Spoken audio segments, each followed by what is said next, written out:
किसी खेत के एक पेड़ पर चिड़िया अपने बच्चों के साथ रहती थी। वह दिन भर दाना चुगती और शाम को अपने बच्चे को आकर खिलाती। एक शाम को जब चिड़िया अपने घर वापस लौटी तो बच्चों ने बताया कि किसान कल अपने बेटों को भेजेगा पेड़ को काटने के लिए, तो हमें अब ये जगह छोड़कर चले जाना चाहिए। चिड़िया ने बच्चों से कहा, निश्चिंत रहो।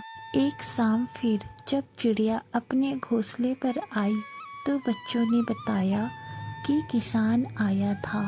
कल वो मजदूरों को पेड़ काटने के लिए भेजेगा। अगले दिन सचमुच कोई नहीं आया। इस तरह कुछ दिन और निकल गए। एक दिन बच्चों ने बताया कि किसान आया था और कह रहा था कि कल वो खुद ये पेड़ काटने आएगा। चिड़िया ने अब अपने बच्चों से कहा कि अब हमें यह पेड़ छोड़ देना चाहिए। चिड़िया ने तब तक पास के पेड़ पर अपना घोंसला बना लिया था। वो अपने बच्चों को वहां लेकर चली गई। अगले दिन चिड़िया के बच्चों ने देखा कि किसान आया, उसने पेड़ काट दिया।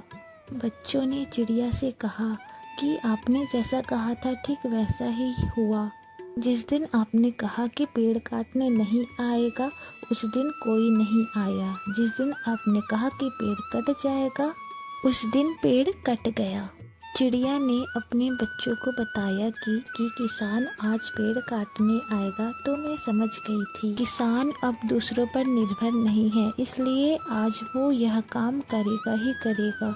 इससे पहले वह अपने बेटों पर और मजदूरों पर निर्भर था, इसलिए मैं निश्चिंत थी।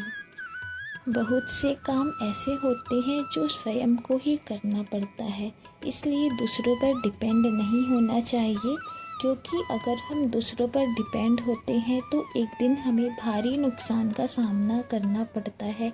इसलिए स्वयं का काम स्वयं ही करें, दूसरों पर डिपेंड ना रहें।